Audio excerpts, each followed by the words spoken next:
จริญสุขศรัทธาสาธุชนญาติโยมท่านพุทธบริษัททั้งหลายวันนี้รายการธรรมะประทีปสองทางก็ได้มาพบปะกับพ่อแม่พี่น้องศรัทธาสาธุชนญาติโยมแห่งครั้งหนึ่งวันนี้เป็นวันที่7ญาติโยมนะวันที่7วันเสาร์ที่7เดือนมกราคมพุทธศักราช2566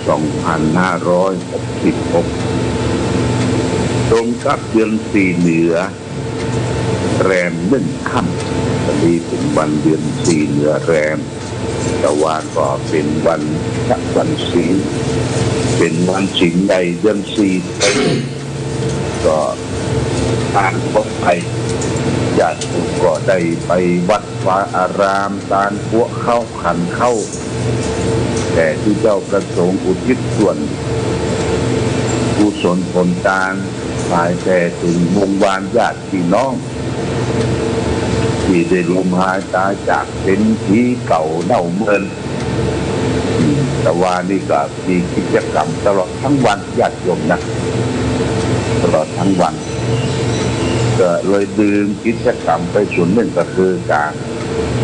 รเจดีย์ที่วัดทรายแดง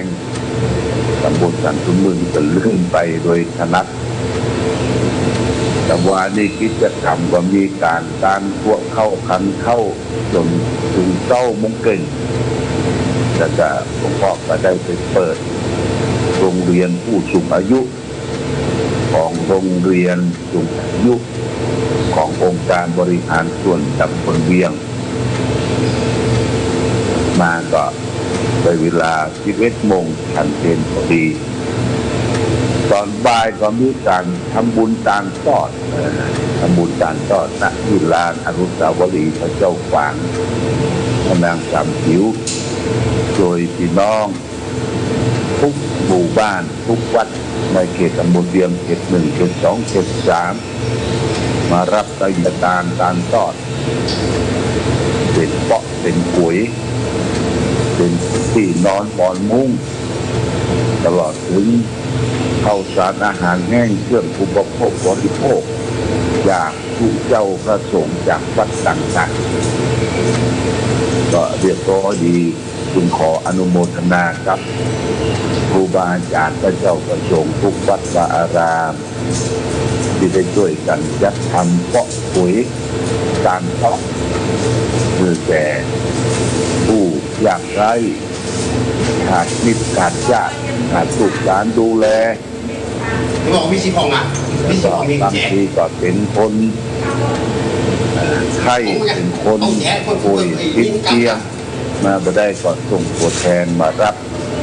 มีเป็นประจำทุกปีถ้าเดือน4เป็นองค์การการตอบของคณะสงฆ์อำเภอฝางก็ได้จัดทำแล้วก็ตำบลอื่นๆก็จัดทำเช่นเดียวกัน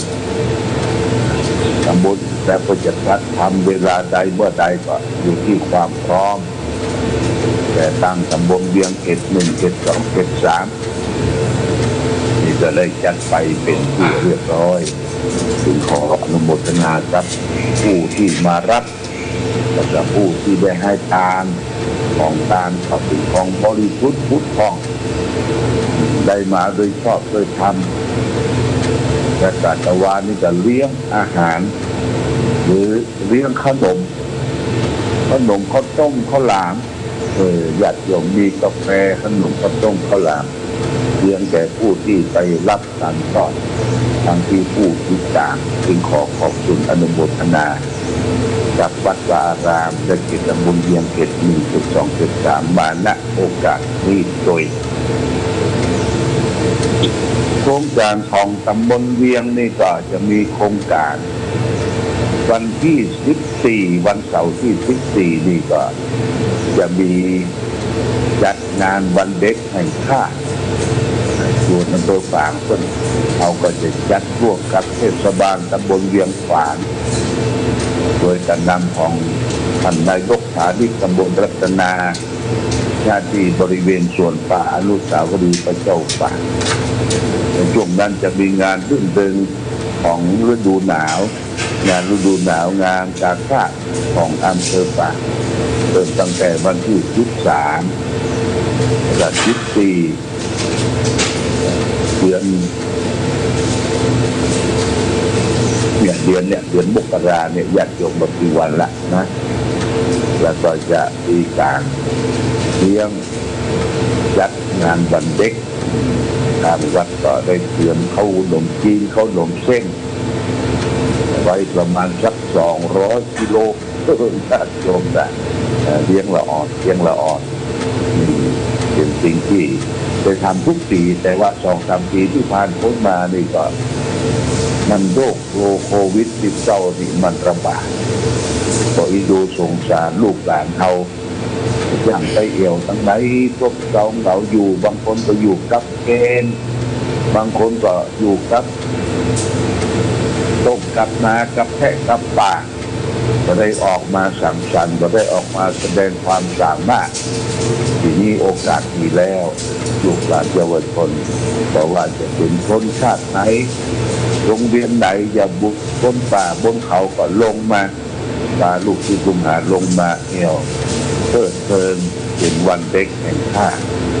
วันเสาร์ที่14 เดือนมกราคมนะแจ้งญาติโยมสาธุชนทั้งหลายรับทราบแต่วันนี้ญาติโยมไปทำบุญสุนทานที่วัดที่วาหลวงพ่อประกาศอนุโมทนากับเจ้าภาพซึ่งไอ้บูรณะปฏิสังขรณ์พระธาตุอุโบสถตอนนี้มาอยู่ที่อุโบสถญาติโยมไปทำกำแพงแก้วรอบอุโบสถรอบโบสถ์กำแพงแก้วนี่ก็ได้ไปเอาเทวดายืนญาติโยมเทวดายืนอยู่12 องค์ด้วยกัน12 องค์แล้วก็ปราสาทประดับไฟประดับเทวดายืน12 หลังปราสาทประดับไฟแต่ว่าได้ประกาศไปก็มีผู้เจ้าภาพเจ้าศรัทธาบูชาเทวดาเนี่ยบทละเทวดานี่บทละญาติโยมเลยต้องขออภัยปัจจุบันโดยบทแล้วเทวดา12 องค์นี่บทก็เรียกประสาทแห่งสักทิศหลังประสาทนี่นะทิศหลังเทวดามีเจ้าภาพแม่สมควรด่งดังบ้านสวนดอกที่2 องค์แล้วก็พัฒนาเขามีนางศรีจันทร์โอทาเจริญ1 องค์แล้วก็นางอัมพรไทยวงศ์1 องค์นางสาวจันเพ็ญไทยวงศ์1 องค์อาจารย์สมบูรณ์แม่ชีเพ็ญเหลืองสุวรรณ1 องค์แล้วก็ครอบครัวของคุณศรีนวลนางสมศรีปันไฝเทวดา1 องค์ปราสาทไฟ1 หลังแล้วก็อาจารย์จำนงอาจารย์วนิดาณคำปาเทวดา1 องค์นายธนพจน์นางแสงล่าธนบุตรเทวดา1 องค์เทวดา1 องค์แล้วก็แม่เพ็ญพรชัยเกตสวนดอกพร้อมเลยครอบครัวเทวดา1 องค์แล้วก็ร้อยตำรวจตรีศรีรัตน์แม่จันเพ็งบัวบานเทวดา1 องค์เทวดานี่หมดนะญาติโยม12 องค์นี่จะยืนรายรอบรักษายังอุโบสถที่กำลังที่ได้บูรณะแต่งกำแพงแก้วแล้วนอกจากนั้นก็มีปราสาทจะเหลือหันสักทิศหลังเนี่ยปราสาทไฟก็เอาไฟใส่ต่อไฟเวลาเปิดที่เดียวเนี่ยมันจะเกิดแสงสว่างขึ้นนะปราสาทไฟนี่ก็ปราสาทหลังละ 1,000 บาทอย่างนะนอกจากนั้นยังมีท้าวเวสสุวรรณนี่จะมี4 ตนอยู่ตั้งหน้าโบสถ์นี่ก่อนเราจะเข้าประตูโบสถ์นี่2 ตน แล้วก็อยู่ตั้งหลังสองตนเฝ้าหน้าพระธาตุท้าวเวสสุวรรณนี่ตนหนึ่งนี่เอาจะเป็นเจ้าภาพเจ้าสถานี่7,500จากตนได้7,500ก็ตนใหญ่สูงประมาณเกือบ2 เมตรจากตนยืนถือไม้เต้าเที่ยวงามวงยืนถือไม้เต้ามีเที่ยวงามวงพิทักษ์รักษาพระพุทธศาสนามี4 ตนเนอะมี4 ตนพายเกาะภูมิราเป็นเจ้าภาพตนหนึ่ง7,500 บาทคู่หนึ่งมันจะมีคู่มีสีแดงกับสีเขียวอันนี้เรียกว่าท้าวเวสสุวรรณปัญญายักษ์วัดโพยักษ์วัดแจ้งเพื่อขยายมาอยู่ที่วัดพระบาทอุดมมี4 ตนละ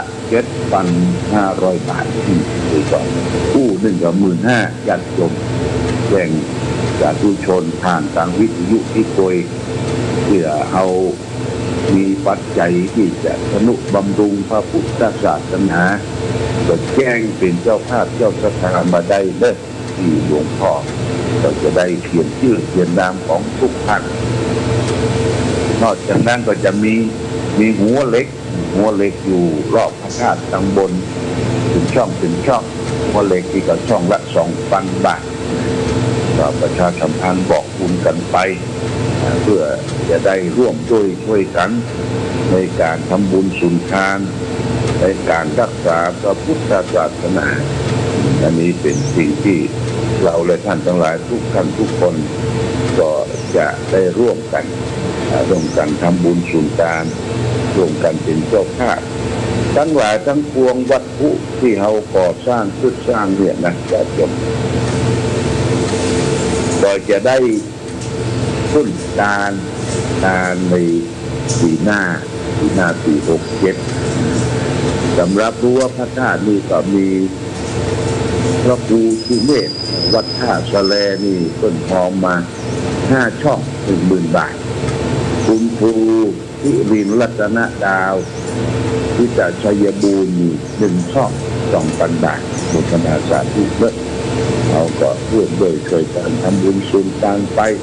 เท่าที่จะวัดมาหาได้เท่าจะ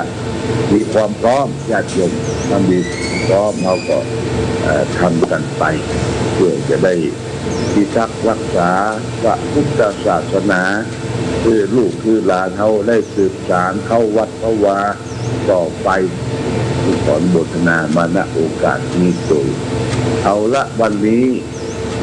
อนุโมทนาเรื่องไฟฟ้ากำจัดไฟฟ้าปีใหม่นี่ญาติโยมก็มีเจ้าภาพเจ้าศรัทธาก็มีตะวานี้ก็มีคุณกนกพิชัยนาร้านนาพันธ์ที่ก็บริจาคค่าไฟฟ้าสถานีของวัดพระบาทอุดม1,000 บาทเป็นประจำทุกเดือนและไฟฟ้าวัดจอยวัดพระธาตุศรีมหาโพธิโพธาราม 1,000 บาทโฆษณาสาธุแล้วก็ติดตามไปด้วย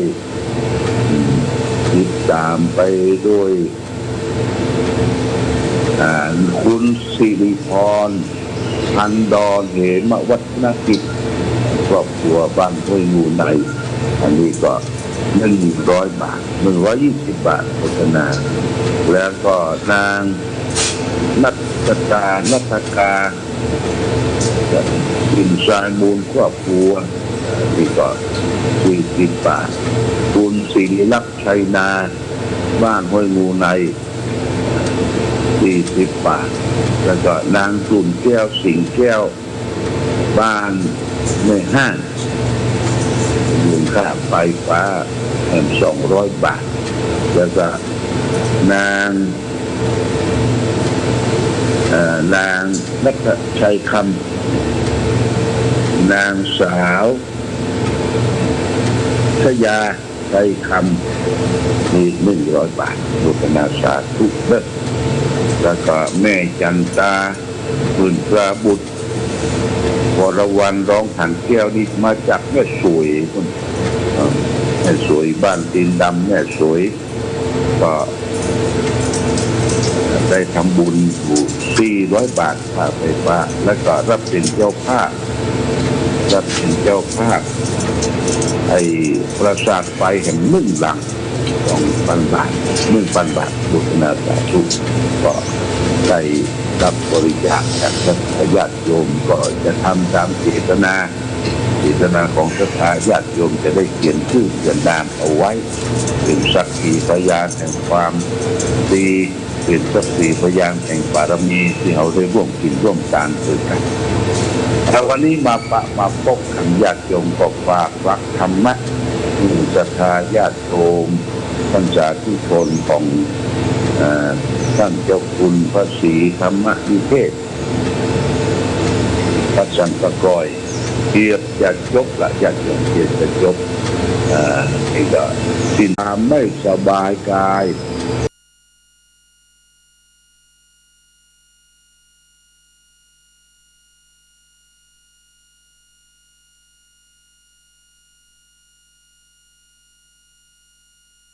แก้ที่เหตุต้องค้นให้พบว่าอะไรอันหยังที่มันเป็นเหตุทำให้ไม่สบายใจยำติดฉังนรปฏิตัมติทุกขังความได้สิ่งใดไม่ได้สิ่งนั้นต้องการสิ่งใดไม่ได้สิ่งนั้นก็เป็นทุกข์ความทุกข์เกิดจากความอยากก็ต้องแก้ที่ด้วยตัวความอยากแต่มีความทุกข์อีกชนิดหนึ่งเป็นทุกข์ที่ไม่จำเป็นเป็นทุกข์กินฟรีคือความทุกข์อันเกิดจากความกังวลอย่าเชื่อนะความกังวลถึงสิ่งหนึ่งที่ยังไม่มาถึงหรือนึกถึงเรื่องนั้นเรื่องนี้ที่ยังไม่เกิดอยู่ว่างๆไม่มีงานทำก็นึกไปต่างๆนานาว่าปัจจุบันนี้มีคนเป็นมะเร็งกันเยอะบางคนก็เป็นมะเร็งปอดบางคนก็เป็นมะเร็งตับบางคนก็เป็นมะเร็งเม็ดเลือดบางคนก็เป็นมะเร็งกระเพาะอาหารเกิดที่นั่นที่นี่คนนั้นคนนี้ก็ตายคนที่นั่นก็ตายถ้าเราเป็นหมอบอกว่าเราเป็นมะเร็งเราก็จะทำอย่างไรจะวางใจอย่างไรจึงจะไม่เป็นทุกข์ส่วนมาก100 ทั้ง 100 พันทั้งพันคนเราชอบเป็นทุกข์เกี่ยวกับเรื่องที่ยังไม่มาถึงคือวิตกกังวลไปต่างๆนานากลัวว่าตนจะเป็นนู่นตนจะเป็นนี่กลัวจะลำบากเดี๋ยวว่ามาแล้วจะลำบากที่เกิดขึ้นกลัวคนจะไม่นับถืออีกอย่างหนึ่งกลัวคนนั้นคนนี้จะไม่นับถือกลัวว่าผู้คนจะรู้ความจริงหรือสิ่งที่มาปกปิดเอาไว้วิตกกังวลไปจนทำอะไรไม่สบายทุกอย่างนี้เรียกว่าทุกโดยไม่จำเป็นเป็นทุกกินฟรีเป็นทุกกินเปล่าพระพุทธเจ้าตรัสว่าอากินจะนังนานุปยันติทุกขาแปลว่าความทุกข์ทั้งหลายย่อมไม่ตกไปถึงผู้บกกังวลนะเมื่ออธิบายว่าความกังวลไม่ช่วยให้ใครได้ดีขึ้นมีแต่สร้างความทุกข์คือไม่จำเป็นผู้มีปัญหารู้เท่าทันความเป็นจริงหรือพยายามจัดความกังวลไม่ให้สนใจกับเรื่องที่ยังไม่เกิดไม่ว่ามันจะเกิดเป็นอะไรความทุกข์หรือความสุขความสุขหรือความทุกข์ความเสื่อมหรือความเจริญเชิญมันเดินเข้ามาเราทำวันนี้ให้ดีที่สุดถ้าวันที่ดีแล้วพรุ่งนี้ก็ดีถ้าทำวันนี้เดี๋ยวพรุ่งนี้ก็ดีถ้าพรุ่งนี้ดีมะรืนก็จะต้องดีเพราะฉะนั้นขอให้ท่านทั้งหลายอย่าฝังใจกับอดีตและอย่าไปคิดถึงเรื่องที่ยังไม่เกิดจงอยู่กับปัจจุบันซึ่งเป็นความจริงเท่านั้น ท่านจะได้เบาใจสบายใจเนี่ยนี่เป็นเรื่องไม่ได้สิ่งที่ต้องการเป็นทุกข์ของท่านเจ้าคุณพระศรีธรรมยุเทศอดีตรองเจ้าคณะจังหวัดเชียงใหม่วัดสันตะกอยจัดเก็บละหรือท่านมหากำมลโชติมันโพก็กระเตือนว่าของเราทั้งหลายเนี่ยสิ่งที่มันบักเกิดเชื่อมันมาถึงเชื่ออย่าไปกังวลอย่าไปกังวลหรือสิ่งที่เราทำไปแล้วมันผ่านพ้นไปแล้วหลายปีหลายเดือนหลายวันเราไม่ต้องไปวิตกกังวลกับมันอย่างนั้นคือเอาปัจจุบันเนี่ยเราทำอย่างดีที่สุดทำใจเงื่อนนื่นสงบเขาจะพบใจความสุขอย่างแท้จริงอย่างนี้เป็นต้นฝากไว้เอาละญาติโยมวันนี้วันเสาร์เนี่ยวันเสาร์เริ่มปีใหม่2566ทางสำนักปฏิบัติธรรมประจำวันเสาร์วัดพระบาทอุดมหน้าบ่อสวาก็ยังมีการปฏิบัติธรรมเลยญาติโยมชักชวนกันญาติโยมชวนน้องลืมไปชวนคนที่บอกว่าใครว่าใกล้มาร่วมปฏิบัติธรรมประจำวันเสาร์เขาก็จะมีการปฏิบัติธรรมเพื่อเขาจะมาดูจิตดูใจดูกายอยู่ร่วมกันทำวัดสวดมนต์เดินจงกรมภาวนาร่วมกันก็เป็นการสร้างสรรค์7 วันมาสะสางล้างถ้วยอาบน้ำฟังธรรมณที่สำนักปฏิบัติธรรมแหล่งที่21ของจังหวัดเชียงใหม่ที่อำเภอปากเขาที่เชิญชวนทุกท่านจะร่วมกันวันนี้ก็มีเราวงเขาสู่เรื่องพิธีเอาละวันนี้ได้มาพบศรัทธาญาติโยมท่านทั้งหลายพอสมควรแก่เวลาก็ขออำลาศรัทธาญาติโยมให้ได้มีความสุขความเจริญในปีใหม่2566นี้รายการธรรมะประทีปส่องทางต้องขอลาก่อนขอผู้ฟังจงตั้งมั่นจิตหันษาด้วยธรรมะขององค์พระพุทธาได้นำพาให้เกิดความสุขสงบเย็นขอเจริญพร